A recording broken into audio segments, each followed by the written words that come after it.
Hello and welcome to the English Show, episode 4. My name is Stephanie Matza with Belcher & Brito, and I am accompanied by my very tropical socio, my very tropical partner, Alexis Blanca. What's up, everybody? Listen, last time I was here for episode 2, I guess I'm doing the even number. You're doing the even numbers. Um, I'm here always. You're welcome. Listen, some of us are here more often than others, but you said I should wear my flamingo shirt, so I brought it.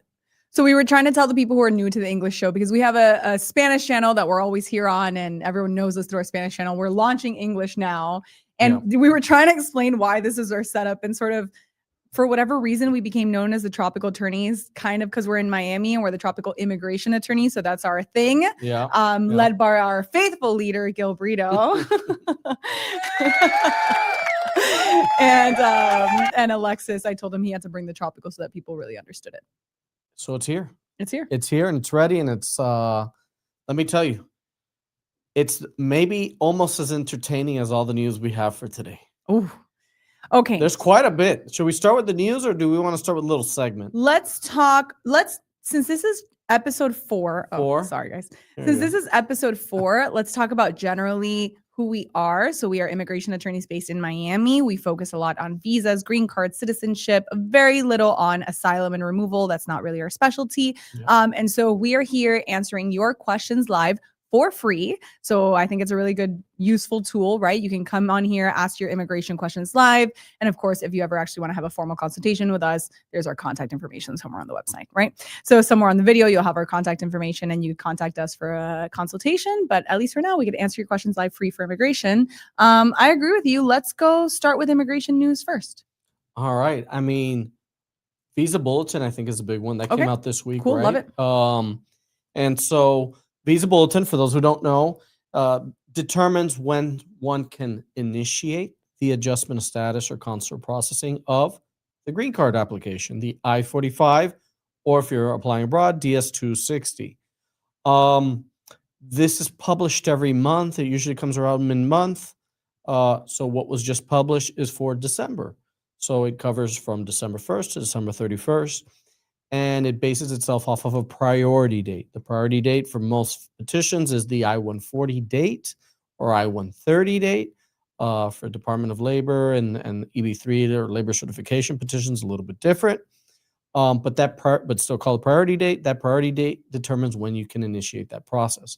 For the month of December, that just came out. So people who've been waiting in line can now maybe submit their application for the green card. Others are kind of sit and wait. I didn't see a big difference between November and December. I mean, there's only one noticeable difference. If you guys watch the Spanish show, Gil is always talking about how the fact that EB4 for certain religious workers, which is a category for permanent residency, for a long time it's called the U. So unsubscribed, if I remember, is the U. But essentially there were no visa numbers because there had to be some congressional passings in order for it to revive the EB4 for religious workers category. That has been revived for December. So that is really the only major change. You can now again start and do EB4 certain religious workers. Again, this is typically for individuals who work with a ministry, and it's a very specific class of individuals. You will know if you belong to that group, I would say. The other difference is that really regarding employment-based cases, all of the rest of the cases are identical. Know that they're still using the dates for filing chart. There are 2 different charts. Dates for filing is the same. The other change was, and I'm telling you, this has been continuous for a couple, I think, years at this point, which is crazy. F2A keeps crawling forward. So F2A is at November 22nd, 2025, which basically means it's current. It's keeping up, which is amazing. Which is incredible. Yeah, because for a while now, it was about a 9-month delay, which hurts us for a lot of people who want to enter and do things and wait those 6 months. But either way, if you're getting married, there's always a process, strategy to figure out. And it depends. Is that person a legal permanent resident or a United States citizen? But right now, it's favorable. And it's been going up each month. It moves up another 30 days. And essentially, for all intents and purposes, it's about 30 days behind. F2A category, again, not even. If the date's November 22nd, 2025, and the visa bulletin starts on December 1st, it's only off by a week. Right. I just say it if Yeah, you're yeah, to filing present like and end of stuff. December, Yeah. then yeah, you're 30 days out. So It's fantastic. 1 week to 5 weeks behind, right? Depending on when you file in December. As a reminder, F2A is for spouses of permanent residents. Spouses and minor children. Legal permanent residents. So it's amazing. I'm so glad that that's kept up. That is a big. It affects a lot of people, really.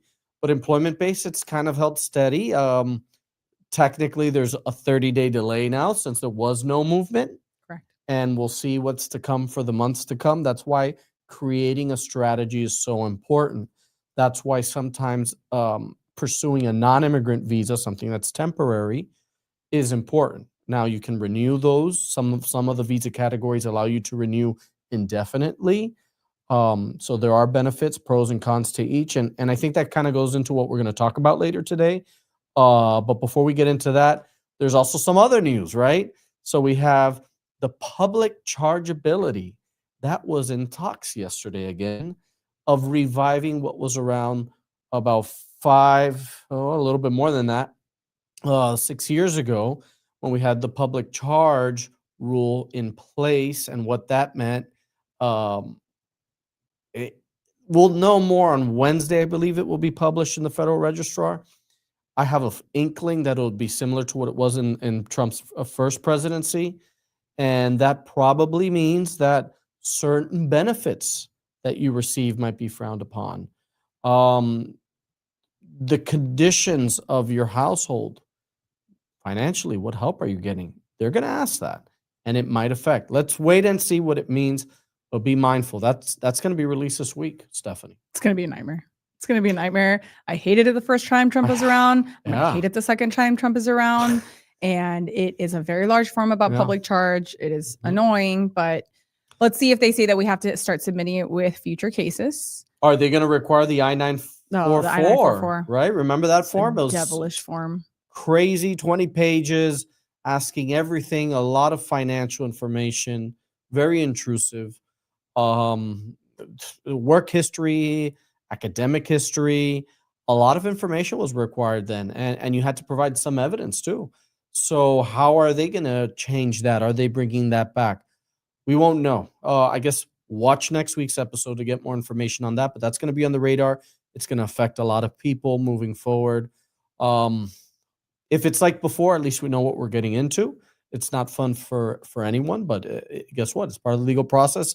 And all that created was more work, but cases were still approved, right? It's not a cause for fear. It just requires more work. And that's all. That's all it really means. But that'll be a next week thing. I'm pretty sure at this point, since it'll be released tomorrow or Thursday. The other major news that I'm sure you guys are hearing is that Department of State Rubio essentially came out and stated that they're going to start considering additional things in the medical exam for permanent residency. So in order to have an immigrant visa issued, he's saying that they're going to start considering things like cancer, like diabetes, like obesity as criteria on whether or not to grant the permanent residency. I'm going to be honest with you and give you my hot take and what I think. I think this is a scare tactic. We have seen so many things out of this administration where they have said things and then it doesn't end up happening, right? So I think truly this is just something they're saying. I don't think it's actually going to happen. Look, a medical exam currently as it stands is important because they want to look at communicable diseases. And why? Because you can actually transfer that to someone else. Of course, that's logical. That's going to be something that we're looking at a medical exam. It's logical that they're looking at vaccinations because vaccinations affect people other than yourself. I don't see a situation where they're not going to issue an immigrant visa based on obesity and then based on what? BMI? Weight? Like it's just, there's so many ways to, I think it's a scare tactic. I would be surprised if it actually ends up being implemented. We have seen so many times this administration just trying to say things to dissuade people from applying for green cards. So I really don't think it's something to be concerned about, but obviously let's watch and see. I mean, how are they going to measure that? Exactly. So what is the standard? What's the protocol? What's appropriate? Is it stand on the scale and the scale tells me the BMI? Is it by weight and height? I mean, we know some people are built differently than others and the BMI might be the same, but the numbers are different. Exactly. So scientifically, so right, it's to do this scientifically, logically, we don't know. They haven't said it. Can certain people in the administration even pass right now under these standards? Maybe not, but TBD. We'll find I love out. that. Took me a minute to understand what you were saying. Yeah, probably the people who are trying to implement it should make sure they could pass it. I don't know. I don't know. We'll see. We'll see what's to come. It's going to be a little tricky, but again, this is just a step in the process. This is the purpose to educate ourselves, to learn more. This is the purpose of the program, really. We learn from this as we prepare for the program. Everyone who follows us and is on here in the program learns as well. And it's to educate and it's to learn because you should not be dissuaded from the process. You should understand, accept it, and adapt. That way you get what you want at the end, which is to be here as a legal permanent resident or on a temporary basis, to be legal in the United States and have that comfort to understand that you are not subject to some procedure or deportation or anything like that. We do things correctly here. Always follow, we take, I'm not even going to say a risk. We just know how to get creative when it comes to, what is your job title? What are the requirements? You're in the middle of applying to qualifying for 2 different visas. How to get you one from one visa to the other. And that's kind of the purpose of today's small segment that we have coming up is we want you to have options and find the option that's best for you and your employer, let's say. And that requires having not only an open mind, but having a path, having an outline to follow, because people aren't always ready to qualify for a specific visa, right? Right. And I think just having what we call a little bit of homework, it's like, hey, go back. Maybe you did this before, you just don't remember. Or maybe you did it and you didn't get the certification. Or maybe you've always been invited and you always decline the invitation. That happens all the time. Accept the invitation. You don't live your life planning to apply for a visa, right? But guess what? You are applying for a visa. What are the requirements? Educate yourself. That's why we're here. Yep. Wow, you're really giving Gil a run for his money on how much you can talk. Let's start the segment, I guess. Well, let's do this. Before we start the segment, we do have a couple of questions. You want to take some questions very first? quick. Let's address these 4 questions Sure, and let's then do it. let's go ahead and go into it. So we've got first question from David. I have an approved EB-2NIW. I filed my app using a relative's address in the US. Now I have a job offer in another state. Will there be any problem if I use that new address when entering the United States? No. Incredibly common. Oftentimes the address that we're putting on the forms is not the address where we even plan on living. It's completely fine. A lot of people, imagine in our case, they put our address, right? And that has nothing to do with anything. Now, if you submitted a business plan, okay, and the business plan said you planned on instituting this in the state of North Carolina, and then when you're filling out your immigrant visa package, you're indicating an address in California, that might be a concern because it might be, look, you said you were going to promote or engage in this business endeavor in North Carolina. Why are you putting an address in California? If that's the case and you have a business plan that's specific to a state, I would prefer you stick to the same address. But if you did not have a business plan or your business plan was not state specific, then I don't mind what address you put. Right. And that's a really good point. But even reviewing like one's own address, right? The physical home address, let's say it. You are going to receive the green card at the address that you place. Now you can change that when you're coming to the United States. Maybe it makes sense to keep it as is so you can get that green card as soon as possible. And then within 30 days of entering the United States, do update it. Fill out the AR-11, get that in because you are now going to reside somewhere else. That's the address that you need to register with USCIS throughout the process. And you want to make sure that that's up to date, right? I don't want you to get in trouble. I don't want you to do something or delay doing something because, just want to get the green card as soon as possible. You're going to get it no matter what. But sometimes it's easier, come in. Once you come in, do update that. But if you're given the opportunity before, do it. But that's your residency, home personal address, right? What Stephanie's getting at is very important. I mean, what was the purpose of your EB-2NIW, by the way? You're mentioning an employer. What did you present before? What has changed? Are you not going to pursue the endeavor you originally had? Those are questions that you need to really consider and speak with an attorney because that's very important. It's very important that when you enter the United States, your idea hasn't drastically changed, I want to say, because that could be considered a change to merit a different ending to your story. And we don't want that to happen. Alrighty, let's go with, well, actually, go ahead. You go with Yenny. Sure. So we are Yenny Bautista. Hello, Yenny. Hi. How can I know if my affirmative asylum case is already closed? I sent a letter 2 weeks ago requesting the closure of the case. They're going to respond with a withdrawal notice. Okay. They're going to acknowledge that you're withdrawing the petition. Maybe you already have your green card. I'm not sure why you withdrew. Either way, that you'll receive some sort of confirmation. Guess what? I could take 1 month, 2 months, 3 months, 4 months. Should I continue counting? Oh, it's gonna 5 take months, forever. 6 months. It's at the whim of this officer. If you already have a green card and you're a legal permanent resident, don't worry. You already filed the withdrawal. Have that comfort that you have the green card in hand and you did your part. If there's a different reason why you departed, same thing. You've already departed, you notified. I would not be concerned. Just know it's going to take a long time to receive that acknowledgement from USCIS. Or, guess what? I did one, I think it was in September, and I received it last week. So roughly a month and a half, maybe 2 months. But You're then again, really giving Gil a run for his money, dude. Hey. Really. hey, Yenny, it's going to take forever. Move on. not always, not always. It just depends. You got to keep people informed. They want information.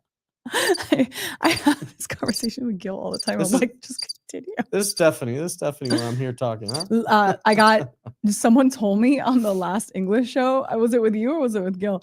Where they were like, I thought I was going to listen to the English show to practice my English, but Stephanie speaks too fast. That must have been last week. That was with Gil. All righty. That's So funny. let's go to our segment. Let's go over here. This camera. Dual view team. Dual view. All right, Here dual we view. go. So we've got O1 H1B. Here's the premise. And by the way, I do have a question, from Emma regarding this topic. We're going to Right. get there throughout the conversation. So it's a great question. I'm not ignoring your question. It's just going to be part of what we discuss. So the overall, what we're going to discuss today is as follows. With this administration making many changes regarding the H-1B visa, making many, many discussions, it's a bit up in the air. There's a talk about $100,000 fee. There's a talk about reducing the program. There's so many things in the air that we want to make sure you're prepared just in case H-1B does not become an option for you in the future. You can pivot and now do an O1 visa. O1 visa is here, Beltran Brito, our specialty. It's what I would say, arguably, we probably most do. Yeah. And it is, Yes. if you already were in the works for an H1B, if you take these tips in mind, you can potentially pivot that case in order to apply for an O1 instead. Yep. So that's what we're going to go ahead and discuss today. Essentially, the advice we're going to give today is nothing new for us. Correct. This is the advice we give from day one. All the time. H-1Bs, a lot of firms do that. Other visas like that. We do specialty visas, talent-based visas. We focus on self-petition. Mind you, we do H1Bs too. I mean, but- we absolutely do. Well, we absolutely do Yeah. H-1Bs, but rather my point is we focus on these others Mhm. because they're a little more unique. It's different. It is more difficult to obtain. And so we've learned what it takes. And we tell people, you have two options. Let's figure it out. So this is a new advice. We've learned how to make it not as difficult. I think so. Because, like, I'm going to be honest with you, at this point in my life, I find an O1 easier than an H1B. Yeah, with $100,000 fee. Come on, let's go. talk about that. Let's talk about, before we go into it, let's talk about generally what's, oh no, that was actually wanna perfect. go? Yeah, There we that's go. perfect. That's kind of what I was going into. So practically, let's talk about, you know what? Let's talk about leave this on, but let's talk about the $100,000 first. So Trump administration is saying two different things, okay? They're saying we need H-1B workers because we do. Yeah. If this administration is trying to eliminate education, if they're trying to eliminate programs that are specifically technical and, you know, these specific types of areas where we typically employ H-1B workers, Absolutely. we're going to need them. But the administration on the flip side is also saying, well, we're going to start charging $100,000 per new H-1B visa application, which is absurd. Now, the administration has already backtracked. So that's why I'm saying I think they're going to backtrack more. Let's be clear. So. The $100,000 fee is only applying via the consulate. Exactly. If you are applying for an H-1B visa in the United States via a change of status, you are not subject to $100,000 fee. Exactly. Very important point. So as of today. It again comes with strategy. Let's say this person's a great candidate for the H-1B, and they have the they have the tools, they have the job history, the employment record, everything. The employer's ready to go. If you're in the United States, or you can get to the United States, that's what we're going to do. We don't want you to pay the $100,000 fee. There are exceptions. They've never been tested. We won't know till next year. It will be the first time. There is a national interest, I believe, exception as well. Who knows if it'll work or not, right? So let's avoid that. Easy route, let's get you in the United States somehow to avoid that fee. So that's really important. I'm going to pause just right there. Mhm. And one of the reasons why I think this is going to change between now and March, which is when you apply for the H-1B, Mhm.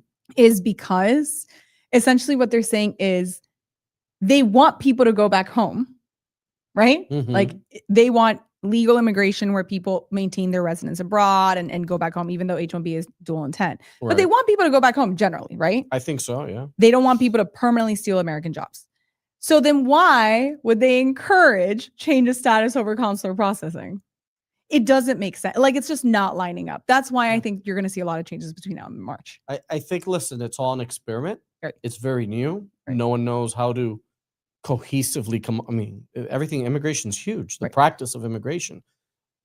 Yeah, I It's agree just with you. not. I agree with There's you. going to be so many changes. By the way, I mean, another thing to consider with H-1B is the lottery system. That's Mhm. still in place. Mhm. So 200,000 people want to apply for an H-1B. Guess what? Not everyone's getting in. 25% of those will get in. Correct. And it's still a difficult visa to consider, Correct. even before the $100,000 fee was even in place. So I mean, when you're comparing H-1B to O-1, that's a benefit. O-1 doesn't have that. Exactly. We don't have to worry about a lottery. It's more about you and the petitioner. And the H-1B lottery is essentially a system because there's a maximum amount of spaces for the H-1B, right? So it's, what is it? 65,000, 80,000, 65,000 for H-1B normal, and then 20,000 for master's cap, right? I'm correct there, right? 65 and 20, yes. So what's going to happen is as follows. Individuals who have U.S. master's degree have bigger ability to be chosen in the lottery. And those individuals who do not have U.S. master's degree, simply have a bachelor's degree or maybe a master's degree from their home country, they're going to go ahead and have the opportunity to just apply for the regular lottery. Now, what inevitably ends up happening?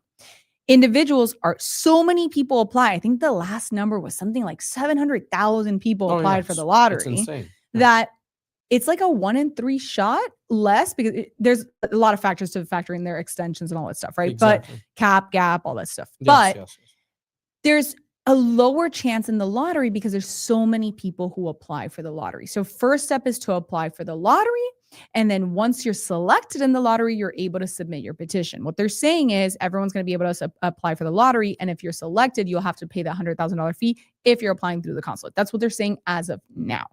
Now, Yes. the secondary thing to consider is I really think there's going to be so much confusion with the H-1B. Tell me if you agree. I think there's going to be so much confusion and so much like what is happening here that I think there are going to be less lottery applicants. So I actually think it's going to be easier to win the lottery next year. I believe there are going to be fewer I think applicants so. for the lottery. I think I'm people are just going to be convinced. like, oh, this is too complicated. I'm not doing this. I think so. I think Yeah. there's going to be a lot of misinformation, a lot of confusion, and fewer people are going to be willing to deal with that. Smaller employers, let's say. Larger employers, they have the attorneys that do everything for them. They figure it out. And that might create a situation where this is the year to Right. apply. Right. That's the crazy part. I think don't if know. you're in the United States, this is 100% the year to apply because I think you're going to have less competition. Exactly. Regardless, here's the idea. Going back to what we're talking about. Plan for an O1. Mm-hmm. Have it in your back pocket. Do the homework already. You have a couple Yes. months. Do the homework so that if for whatever reason you're not chosen in the H-1B lottery, you can do the O1 as a You're backup. already on the O1. You're already doing your homework for it. And a longer track. Right. That might be EB1. Right. And you could avoid the labor certification. By the way, those are the equivalents of an H-1B and an O1, or O1 and H-1B relatively, with a green card, for a green Mhm. card. So it's definitely something that you should not Right. ignore. Another difference between H-1B and O1 is, well, do you have the degree or not? Correct. And O1 doesn't require anything. Mind you, O1 does cover the arts, music's the arts, athletics, sciences, education, and business. Whereas, that's a little bit more confined when it's H-1B to a profession that requires that bachelor's degree, that knowledge of, and O1 doesn't. But limiting it to those who are H-1B capable or qualified, what if they only have an associate's degree or a technical degree or not equivalent to a U.S. bachelor's degree? Automatically, you have to consider the O1. There's just not another choice. And that's a benefit, I think, for the O1. We do O1 business a lot. I love it.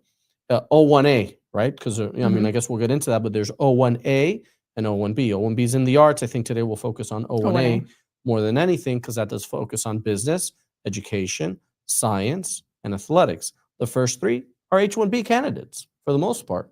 Most of them do have a bachelor's, but not all do. And so O1 has to be your route. We'll get into what the merit-based requirements are, but that's what we're going to focus on today. So generally for an H-1B, you have to have a minimum of a bachelor's degree, whereas O1, there's no minimum education degree. Now, let's clarify a little bit because it goes exactly to what you were talking about, employment-sponsored versus individual petition, right? Let's, mind you. O1A, though. Exactly. That's exactly where I was going with this. Wow. Hold on. Wait. No, that wasn't it. It's that one. I think you have to turn it off. Sorry. Okay, so that one was good. Alrighty, so H-1B and O1.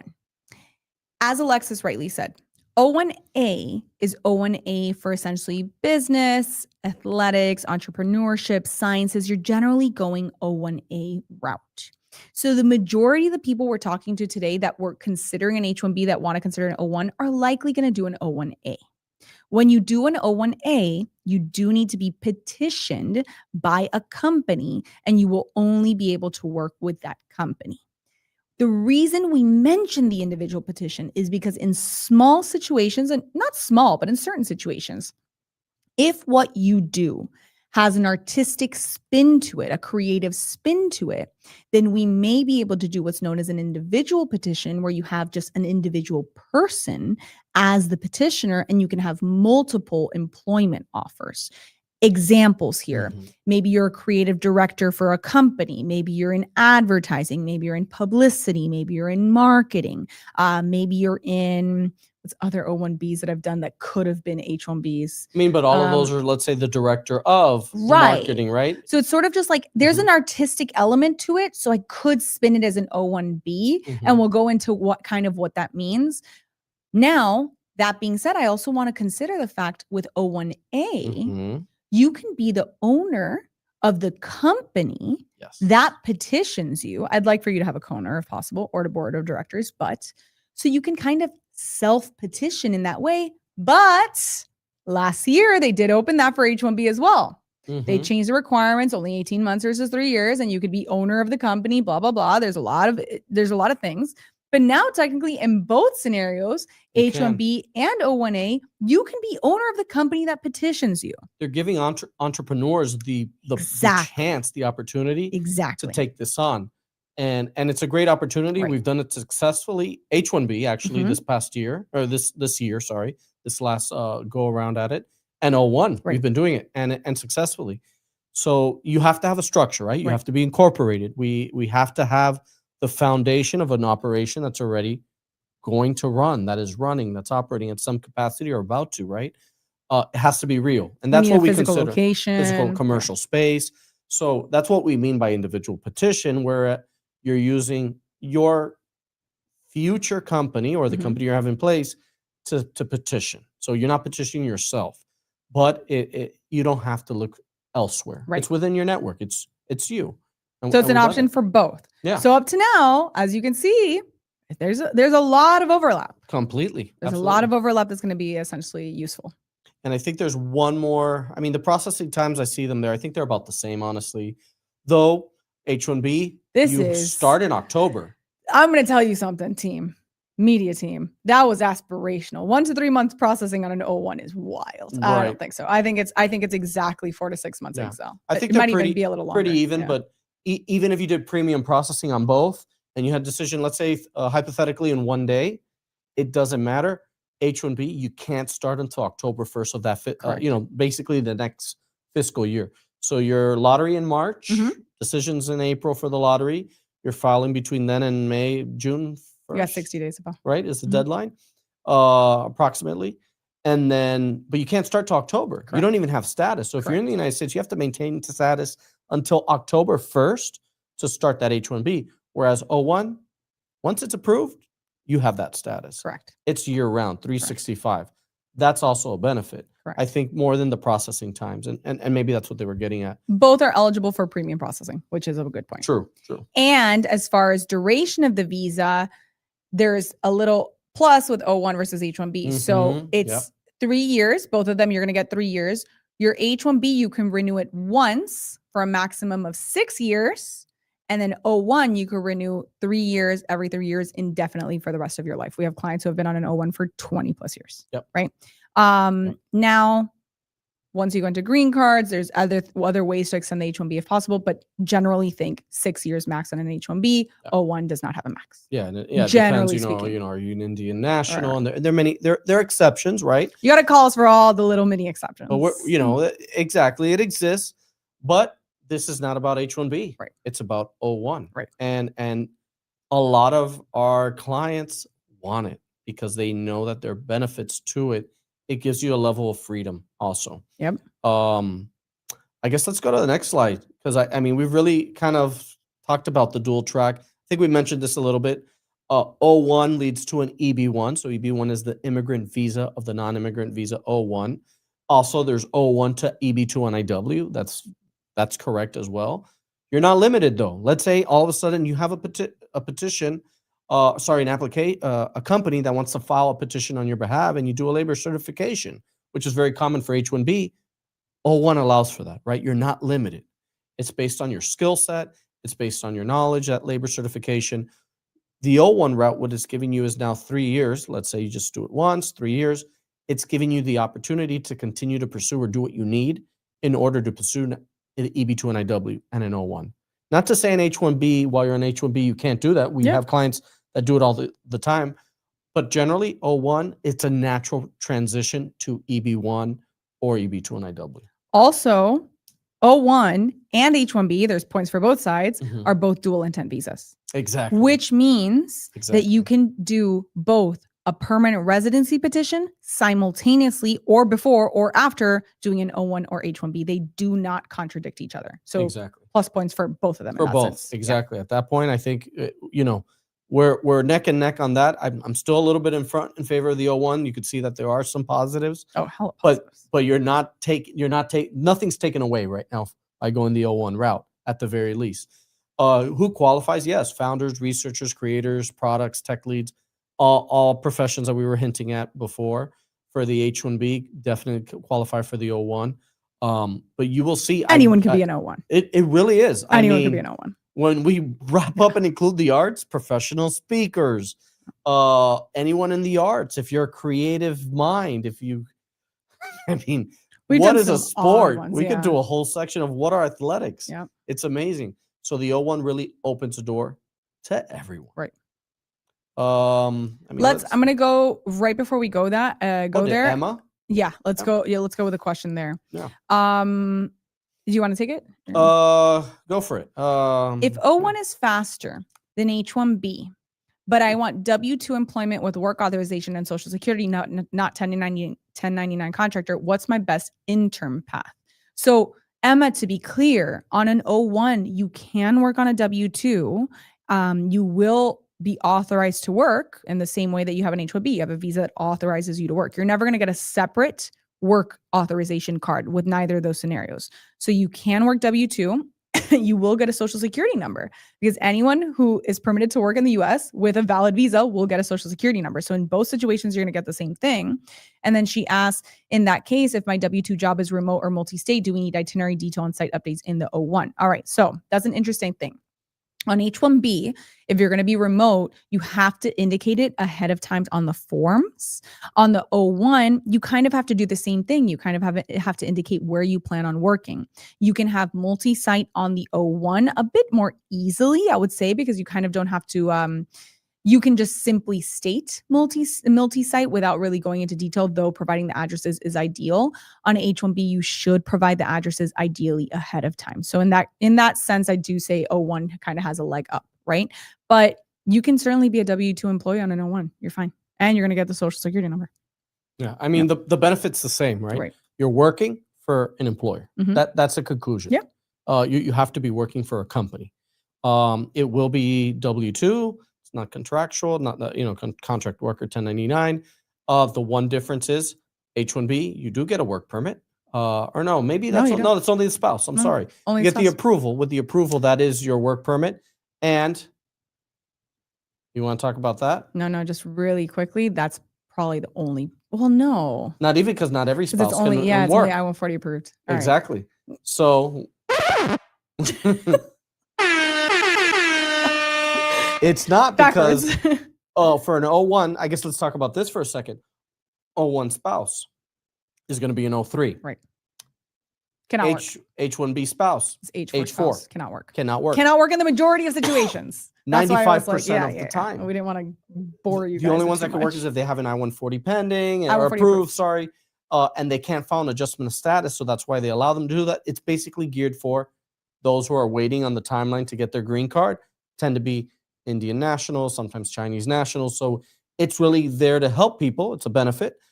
But for the majority of people, guess what? H1, H4, and O3, if you have nothing approved of an I-140, you're in the same boat. That's the truth.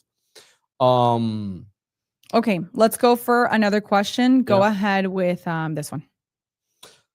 Jesus is watching you. Well, I've only done good things. Don't scare me like that. Looking strictly at timelines and ability to start working, when does O-1 make more sense than pursuing an F-1 program first? We're talking about two different things. Yeah. This is like black and white. You could pursue an F-1 program, right? You don't have you want to obtain a degree, you want to get certain education in. Through that, maybe you have a CPT program. I'm assuming this is not English. At the end, you do the OPT. You get it for a year. If it's STEM OPT, you get it for a little bit longer. O-1 is meant to start working. Now, if you have no what we call extraordinary ability, right? If you don't meet the criteria for an O-1, it's not even an option. F-1 is because I want to study. You're not here for employment. You have the ability to be employed with CPT and OPT, but the focus is not employment. The focus is I need status and I want to go to school. I want to get an education. I want another degree or a degree. I want to learn English. They're two different things. Now, is an F-1 used as a tool to maintain legal status and cycle in through some of the visas? Absolutely. But you're pursuing education. You have to. You want to. It's not a substitute. F-1 is not a substitute for O-1. So I would need to know a little bit more of what you mean there, other than can you be on an F-1 and then an O-1? Yes. But guess what? We need actual experience. Right. You can't do unlawful work under an F-1 and think that helps qualify you for an O-1. Wait, did I say O-1 twice? Yeah. You can't do unlawful work with an F-1 and then think that will give you what it takes for an O-1. That's not how it works. So to clarify, maybe you don't have a lot of work experience, okay? But you already want to be in the US and you eventually want to get an O-1. Maybe you do an F-1 just so you can get OPT, so you can work in the United States and build your O-1 profile with your F-1 OPT. Maybe that's what he's referring to. And I agree that. And that could be definitely a route. If you want to get your work experience in the US, that's certainly a route. Absolutely. That's something we recommend to clients sometimes, and it's perfectly fine. But so it's not a comparison. It's just a vehicle, a tool to get you where you want to go. But I wouldn't compare it the way that was compared. One, actually, just to compare it to H-1B here, H-1B, like Alexis was saying, you apply for the lottery in March, but you can't start till October. So sometimes people will use the F-1 as a, what do you call that in English? A stepping stone? As a stepping stone. Exactly. As a stepping stone in legal status until your H-1 begins. Yeah. Because let's say you came in on a tourist visa, okay? And you came in and your I-94 expires in July, but your H-1B won't start until October. If you want to remain in the United States, what you can potentially do is change from tourist to F1 student, then F1 student to H-1B, and that's a way to maintain status. So if you're referring to that, sometimes an F1 program is necessary in order to maintain lawful status with an H-1B, and that's not something necessary in an O-1 because an O-1 it doesn't have a lottery. So Exactly. maybe that's what he was going at too. Let me see. Bringing up the window back for the. Let me see. Is this it? Whoa! I got rid of us. Here we go. Maybe if I do this, just me. There we go. Thanks. Kind of then now going into the next slide.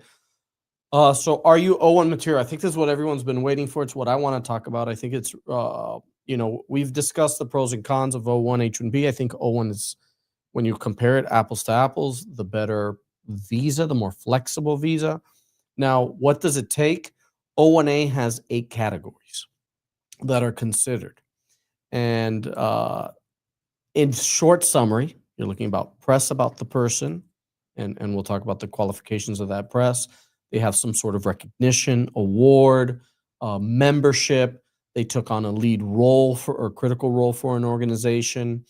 They've authored some sort of scholarly work. Maybe you've earned a high salary, though through the job offer, future high salary is respectable as well. Original contribution. So it's this patented work. Has your authorship been cited highly? Have you created a system that is changed or utilized in the industry somehow? And I'm missing one more. Not display, not commercial success. Authorship, press, judging, critical role. Judging. That's the last one. Which we love. Judging is such a good one that and very attainable is judging. Have you judged the work of others in some way? It could be a lot of people in tech, the hackathons. I think that's great. Love that. It could also be for someone in a scholarly setting. Maybe you're a member of a journal and you're selecting the articles that are to be published in that journal, reviewer. Right? So the editorial board. So they're different ways of completing the judging category. So I guess as a connection, right? So to like break it down into building blocks, you were going for an H-1B and you said, damn, the H-1B, either I didn't get in the lottery or it's just not working out for me this year. It's not going to work out. Right. But I've had a really important role and I've had a critical role in organizations, and there's an organizational chart that shows that I'm towards the top and that I lead a team and I direct a team. That gets you one of the O1 categories. You have to meet 3 of 8. So if you already have that, which you probably do if you were on an H-1B, absolutely. You get me? If you were on if you were gunning for an H-1B, you probably have that. You've probably had important roles within companies or within projects. You've probably led teams. You probably can, headline an organizational chart. You probably have that category. So there's one. How do you prove it? Letters, organizational charts, proof of your work in the past. A lot of the things that an H-1B person will have, right? All the time. I mean, if you're the entrepreneur, right? And you're saying, well, I'm considering an H-1B. Guess what? You already have this operation ongoing in your country, maybe, or another country, wherever you're at. And that is already helping you establish that you play that lead role. Now we do have to establish that the organization has some sort of distinguished reputation. What does that mean? Okay, well, are they renowned somehow in the field overall, internationally, within that country, right? I'm not gonna compare what you did in, I don't know, Estonia with what you're doing here in the United States. It's different. Maybe you have found success in Estonia, and that's great. That's what we want. That means it's distinguished reputation at a national level in the country where the organization is run. And so think about it that way, because sometimes people say, well, in the United States, I haven't achieved anything. That's true. That's a great point. What have you achieved in your country? Fantastic point. Or maybe you do bounce around, right? A lot of people are very fluid these days. Also known as nomads, which is happening more in social media. Digital nomads, right? But it's ongoing. There's people that, decades ago, I'm stationed in Japan. Then I moved to the headquarters in, I don't know, Korea. And then you're just moving along. That's fine. We're going to compare you to where you're at. It's not international in scope, and it's not a comparison to the United States. Definitely not. Let's go for another one, right? So you're on an H-1B. What's another super easy category on O1 to win? Salary. Here's the thing. With salary, with the O1A, okay, what you have to show is that you will earn a high salary in the future. So here's your hot tip. Don't share this with anybody. If you have an employment agreement that says you're going to be paid a high salary, remember that that's subject to change. An H-1B has an LCA. An LCA is given by the Department of Labor. The Department of Labor tells the company what they have to pay you. Versus an O1, the company could say, yeah, we'll pay you a high salary. They could even say they're going to pay you a high salary and then later change their mind, to be clear, because this is a future prospective salary that you will be earning. There's no obligation in the law that the employer pay you that amount. Yes, we should get close to it, because that way, if you're ever asked for it, it's like, yeah, the company generally wanted to do that, but we had some downsizing and my salary changed. It's fine, right? That works. I've done that a million times. But if the company's willing to sign off and say, we're going to be willing to pay you X amount, you win a future high salary argument. Or maybe you earned a high salary in the past. That is also a very easy criteria to win for a lot of H-1B people. Sure. I'm the future salary, look, it's got to be realistic at the time that we file, right? So I want to establish that. What happens in the future, things can change. Those are things out of anyone's control. This is when Alexis starts getting nervous. He's like, what are you saying, Stephanie? No. It's true. We want it to be real. It has to be truthful, and that will be there. Things can change. Companies could downsize. Everyone's salary is reduced. That happened 8 months into the visa, like whatever. It's fine. That's fine. Past salary, but we're going back to the example. In Estonia, I am highest 10 paid percent. I don't know. Software developers. Software developer. Great. Or CTO. Great. Then I'm going to compare you with people that earn that salary in that country. Discuss that it's not just overall everybody in your country. Right. It's in the title. Within the field and within that title. So, if you're a software developer, but not yet a senior software developer, well, I'm going to compare you with software developers. I'm not going to say senior software developer. If you earned it in, I don't know, whatever the local currency is, I have to compare it with that local currency. If you earned it in 2020, I've got to compare it with what were the figures at that time, comparable figures in 2020. That's why future salary tends to be generally easier unless you recently earned that. But again, it's compared to where you earn the salary. So I had someone who worked in Brazil. They worked in France. In Brazil, I think they were top 75th percentile in their field within their profession. And in France, it was closer to almost top 10%. I said, we're going with that one. I'm not even going to spend time saying you earn a high salary every year you go. No, you have this. We're going to focus on this. And the figures were from 2024, easily, readily available, whereas the other ones for 2021, websites have been updated. They don't generally have that information. Government figures are really generally good, but if there's a private entity, not every government gives them. This is a problem. It has that list. So if there's a pay scale or something similar to pay scale, I know for a lot of Spanish speakers we use tusalario.org. It's as long as you can access that information, which we generally get it for almost everyone, then let's do it. So a lot of these people, a lot of these profiles will be able to show either that in the past or in the future they may earn a high salary. So that I think is also a really easy category to win if you can, right? If you can, it's easy to win. Absolutely. Absolutely. I think another one that's fairly simple is judging. There are a lot of opportunities. That's my favorite. And a lot of people just don't do it because they're like, I haven't. And then I said, wait, actually I did. In law school, as a member of an editorial board, and I was selecting articles on the journal. And it's a professional journal. It wasn't like a local school journal. They published nationally. And so I said, wow, even I've judged. Right. And so it's usually something that you elect to do. Not everyone wants to do it. And therefore, you may say, okay, well, I didn't do that. But you can do that. You can. It's something that you can easily attain. That's part of our homework. It might take you 30, 60, 90 days to do it. Go do it. Is there a competition? Go do it. If you work in tech and you tell me you haven't judged, I know within 30 days you can judge. For sure. That's the thing. It's like, it's one of those things to what you were saying earlier. Either maybe you've been invited in the past and you've been like, oh God, I don't want to do that. Or that there's definitely opportunities and you can apply very quickly. It's this concept of do your homework so that you have a backup O1 in your back pocket and you could do it. judging, there's two important factors to remember. Number one, an invitation alone is not enough. Correct. You have to actually participate in the judging. And number two, it's so easy to document. You just need a letter that's verifying your participation as a judge. Would I love extra evidence? Absolutely. I want a copy of the rubric that you used. I want the email that's like, hey, judges, good afternoon. Here are the applicants. Maybe there was a press article that talked about the hackathon that you were an evaluator and a judge at. Maybe there was an announcement of the winners on social media, right? So obviously I want as much evidence as possible, but generally the most important evidence you will get is a letter verifying that you participated as an evaluator. And here comes in exactly what you were saying. Peer reviewers count for this category. And I think that's really easy to get to. I mean, not easy if you're in the academic setting. Sure. It's attainable. If you're already there. It's attainable. And sometimes you're a member of an organization. So a lot of people, and Forbes is great at this, especially if you're CEO, CFO, CTO, or take on some sort of executive role, even as a manager, director. But whether it's in the financial part, the tech part, or the executive or administrative part, where Forbes will have these roundtables you can become a member of. There's a selection process to become a member, so that kind of covers the membership portion, because I don't want it to be some sort of paid membership. I want there to be some sort of level of esteem and recognition for being a member. But through there, they host a lot of events and let's say like these competitions.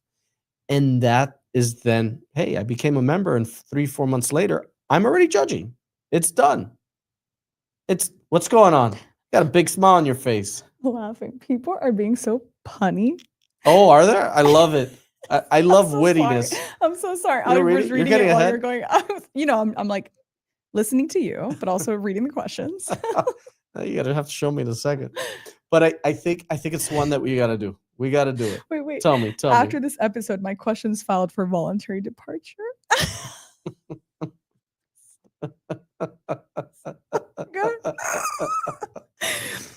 Emma said that was surgical. Much appreciated. You guys are hilarious. Okay. I love these people. Okay, so categories. Mana, I have your question here. I'm going to go to it, but I want to go ahead and go through the categories first. So we love judging. I love presenting an O&A with judging is really and membership nice. There as well. Membership. By the way, just one quick thing about judging. If it's part of your line of work, saying, hey, as a manager, I'm judging the work of others. Listen, I'm going to tell you right now, no, it's not going to work. Can you make the argument? Yes, I'm not going to do it. Sorry. It's like, it's not going to be good. It's likely to lose. Yeah. Not a wait. I like, especially for individuals who are in or have been in the academic setting, which are a lot of my H-1B candidates, that they have authorship. So authorship is going to be that you've authored articles in professional journals, whether it be as the author or as the co-author, and that these articles have been published specifically in ideally peer-reviewed journals. But we go back to, for instance, Forbes Business Council. I really love how they work. So with Forbes Business Council, they have like this special collection of newsletters that are only eligible for other members of the Forbes Business Council. I would call that authorship. So if you ask them, hey, can I author an article about my subject matter in this? It often hits for this point. So if you can author articles in your industry, that works. Now, I'll give you a caveat here. It's a trade publication. Right. That's why it's geared for professionals within the field. Yeah. Basically exactly where I was going, which is like sometimes what these people don't have a peer review journal, but they have a trade journal. Like they have like, I don't know, the marketing magazine or something like that. We could spin the argument. It's not fantastic, but we could spin the argument that it's like, look, this is a trade journal for people who are in the marketing profession. Or what's another one that I've done? I mean, I forgot the name of one right now, but I remember it had like a readership, a national readership of about 15,000 people. There you go. Not impressive, right? But for that industry, that's actually really nice, and it's niche, and it tells you our subscribers are professionals. And I remember it was something in engineering. I want to say it was maybe like it's IEEE. It could be IEEE. IEEE has its own publication where you can author articles, and they'll have a little bit of variety. And I'm like, this is what we want. Guess what? They never tell you why a case was approved, right? Correct. But I've done it before and it works. Right. It's a it's a major trade publication, and that's what matters. As long as your intended audience, this is now legal language, right? As long as your Mhm. intended audience are learned persons in the field, so basically people who are also in that industry, you can make the argument, and you are authoring articles for people generally in that industry. So that I really like that category. Yeah, I love it. I love it. Let's talk press. Press is probably something H-1B people will not have, but it's something you can get. Everyone can hire a publicist. Okay. Now, press, the idea with press is let's keep some parameters in place. Number one, the author or journalist, whoever's writing the article, has to be identified by name. Number two, it cannot be a press release. It cannot be promotional material. So it can't say anywhere that you basically paid for the publication to publish this, right? It cannot say things like press release or promotional material. It has to be that the newspaper, magazine, the website is publishing an article about you because you're someone of interest to their readers, right? So for instance, maybe you won a hackathon. Maybe you spoke at this conference on AI. Maybe you spoke at a seminar. Who knows? Like there's a ton of options here. And then they published an article and they ran an article about you where they said, oh, today we're talking about Alexis, who spoke at the recent, IEEE conference. And he's talking to us about how AI is being implemented in engineering. And there's like a little blurb from you, whatever. Press is something that if you have that sort of public persona, it could work. And you could also work with a publicist to get it. Don't say no to an interview. Don't say no to an interview. Or a possible, Right. bio about you. Don't say no to it. Don't shy away from it. Yes, don't shy away from it at all. No. Don't shy away from speaking engagements. Don't shy away from press, because speaking engagements sometimes lead to press. A couple other key points here. I don't love audio visual. So radio, TV, podcast, I don't love as much as written press. It requires so much. Yeah. So they're not going to accept a clip. So they're going to want a screenshot. They're going to want a letter confirming what was spoken, when did it take place, what was it about, and they're going to want a transcript. Right. It's just a lot. And then the other part is major media. What is major media? So if it's a blog, no. If it's a social media post, no. Even though if it's an interview and it's on YouTube, no. What major media is? Thinking here in the United States, Washington Post, New York Times, sounds great. Forbes, sounds great, but that's not always what we get. Again, if the IEEE, for example, or whatever that syndicate organization is for you and your industry, they have a publication where they print. Guess what? That's the nationally recognized organization within your field. They have a publication. A trade publication is also useful. Yeah. Sure. I mean, working with a publicist can help guide you a little bit, but we want this to be organic. It's not going to be manufactured. This is going to be talking about you, the success you've had. And when you're getting involved in, let's call them the extracurriculars, because maybe you haven't done them before or you've said no to them, that's a part of it. People are interviewed regarding, hey, what was your experience like as a judge? Hey, we've noticed you've spoken 3 times before on this subject matter. We want to learn more. Yeah. Feel free to connect and do that. And it is extra work. I acknowledge that. But it gives you the freedom of what comes with an O1. And by the way, you're working towards an EB1. Right. And if you qualify for an EB1, priority dates, yes, they exist. In the last 15 years, they have not been current for what, 3 months, was it? In 2017. I'll never forget. 3 months. Was it 3 months? Was it a little longer? It was less than a year. It was less than 6 months. Yeah? I thought it was only 3 months. Let's say it was a year. Let's just go out there and say it was a year. We both know it wasn't. Guess what? That's super fast. That's amazing. And it was only backtracked retrogressed. It only retrogressed for about 3 to 6 months. Maybe that's what it was. It was just a few months retrogressed for almost 8 or 9 months. And so you qualify for an EB1A. You're self-petitioning. A company doesn't have to do it. The probability of approval, USCIS figures much higher than EB2 and IW. You're working towards your own future to get a green card for you and your family. Great point. Great. O1A does that. Number 1. Excellent point. All right. I told you were a talker because look at the time. Let's keep going. Let's go. Original contributions. That's a category that sometimes H-1Bs will have, or sometimes it's going to be hard to get, but I'll give you some examples. Trademarks, patents, things of that nature. Maybe you created like a an original software, something that's unique to you, we can drop that into original contribution. It's going to be one of the lesser argued. It's one of those things that if you got it, you got it. You don't, you don't. Yeah. And then awards is the kind of thing that you may not have now, but you can start participating in contests for. Yeah. So we always go back to the hackathon example. You want a hackathon. I've also had some like, oh, okay. And here, this is actually a crossover with what we discussed earlier. I've done a lot of H-1Bs, but I've also done a lot of O-1Bs, arts, for UX, UI designers, Yes. user experience designers.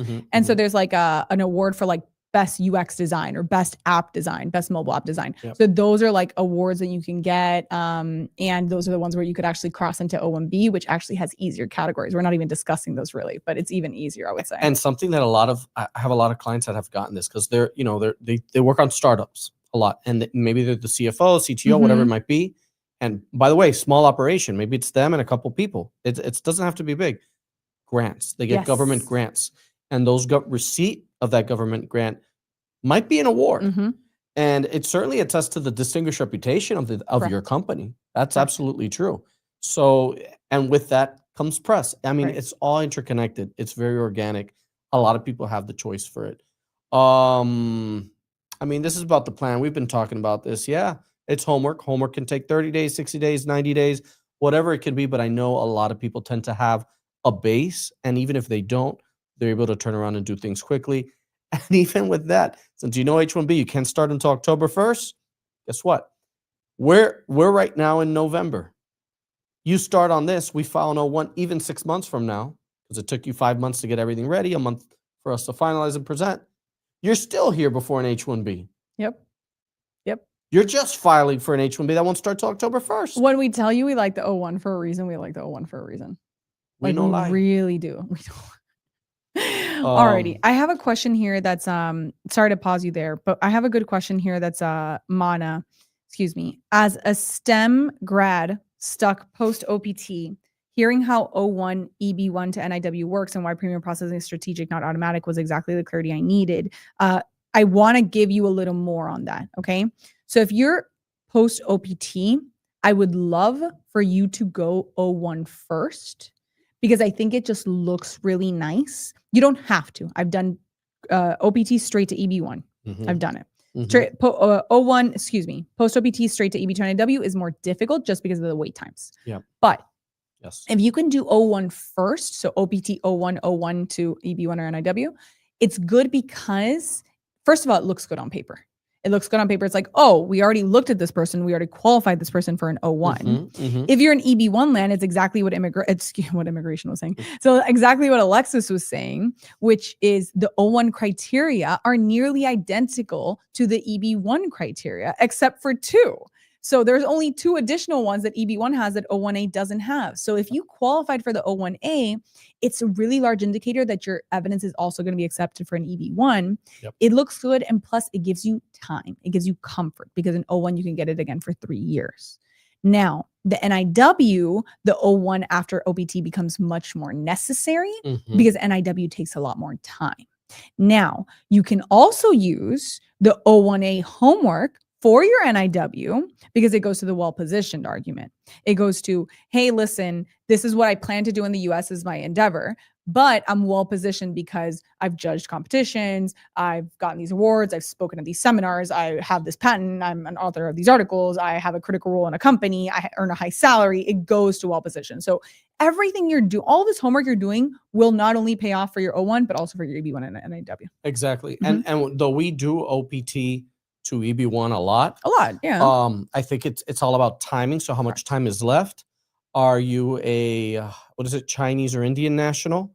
Because the visa bulletin is not current for those countries, and so those are considerations, right? So it's again tailoring a process for the individual. Very important. That's why we have the initial consultation. What status are you in? When do you expire? What have you succeeded in? What categories may you have? Do you need homework? Yes or no? What's the timing like? We're going to say O1, EB1. I'm notorious. I'm like, I tell people all the time, why am I spending time on an O1? Let's do the EB1. But sometimes you have to do the O1. The timing's not there unless you're going to depart. And most people don't want to depart the United States. You're already here. You have your life here. So O1 is such a natural way to go after OPT. Doesn't mean you have to. I'm in agreement. Let's have a consultation, mana, and talk man to man. All right, that didn't come out the way I wanted to, but it's a work in process. Hey, there's only episode 4. We're working on the kinks, okay? Wait. Mana also asked why premium processing is strategic, not automatic. Are you going to turn off the crickets? There you go. Thanks. That was incredible. Okay. Premium processing for O1s. Mhm. If you have a lot of time left on your OPT, don't pay it. Keep using your OPT. It's fine. If you don't have much time on your OPT left, you may want to consider premium just so you can start working. Because between when your OPT ends and your O1 gets started, finally approved, you can't work. You could be in the US, but you can't work. So that's a consideration there. With EB1, premium processing is 15 days. Regular processing is 15 months. So that's a consideration for you as well. I like EB1 premium. I don't like, but every attorney very much differs here. So please, keep that in mind. I do not like premium for EB2NIW. EB2NIW is premium is taking 45 days, business days. And without premium, it's taking about, I would say 12 to 13 months. But here's the thing, you still have to wait for the visa bulletin anyway. Yeah, where's the benefit? So it's like, what's the benefit? I understand peace of mind. Okay. There are people who just they pay for peace of mind, but I don't love it. What do you think? I mean, I'm 100% agreement with you. And if you want peace of mind, come on. With knows. me? She knows. I'm going to tell you something. I'm a little upset because everyone here is Team Alexis. Here we go. I mean, Eladio is Team Alexis. Eladio. Yeah, we're going to move forward. Is Team Alexis. What's up, Gustavo? Apparently, there's no Team Stephanie's here. But anyway. Well, here we go. Cruz Lenita saying hello to She's the outstanding Team Alexis, lawyer. okay? I know Cruz. She is Team Alexis. She's using lawyers in the plural. What's up, Luz? Being nice. Cruz, perdón. She follows us on the Spanish program for a long time. We're very appreciative of her and loyal followers and always trying to provide the best information to everybody out there. Elias, I'm not going to lie to you. It is difficult. We've made the argument. He's talking about how do you argue high salary in Minnesota with inflation. We've made the argument. You have to have the comparable figures at the time. Yeah, it goes back to that. So we're not calculating inflation. Right. We have to say, what did you earn back in 2015? Give me the comparables of 2015. If you earned it, and I know there were different currencies that were used in Venezuela, what is it? The Bolivar Fuerte and the regular one. And there's, I get that. You got to compare to what you earned and what the figures were at that moment. There's a way, but in those situations, maybe future salary might be better. Just a quick one from Eladio. We can move forward TPS 2023-01. Only if you've always maintained legal status can you go from TPS to any non-immigrant visa, including O1, since your last entry in the United States. So since you last entered, have you always held legal status? If for one day you did not have legal status, you cannot change status to O1. And this includes people who got the parole, the travel permit, left and came back. Well, guess what? That's a new entry. And from that day, you held TPS and maintained. If not, unfortunately, there's no way to do it. You could consider O1 consular. There's a risk that you're taking. We've had success with TPS O1 consular. I think the more time goes by, the harder it gets. All righty. And he's Team Alexis. Again, an insult, if I say so. We love you, Stephanie. Thank you. I was looking for this. All righty, guys. It's a wrap. It's a wrap. Thank you so much. That was English episode 4. We were talking how to make an O1 case if you were considering H1B and H1B is kind of not looking great for you. Take advantage now. Start doing your homework now. You can do it. How many times do we have consultations and people are like, wow, I didn't realize I had to leave here with homework. And they do, and they come back like 3 months later, and then we do the case for them, and it's fantastic. They do it, and we love it. There's an option. There's an option here. Next week, we do not have shows because here in the US, it is Thanksgiving week. So stay tuned with us for first week of December so we can go ahead and have the English show episode 5. We got to come up with a topic. So comment on our social media. Yeah, 2 weeks. So you guys have time. We are thankful for you. That's part of Thanksgiving. Honestly, to the heart. I am thankful that Yusus is Team Stephanie. Look, you didn't go on. You did not go unrecognized. Let's go. All right. You didn't come unrecognized. Angela Angeli, thank you. Alexis, no, wait. Angeli, thank you. Thank you for following us. Cruz, we'll see you in a few weeks. Thanks, guys. Take See care. you soon. I love Thanksgiving. The food's great. I can't wait.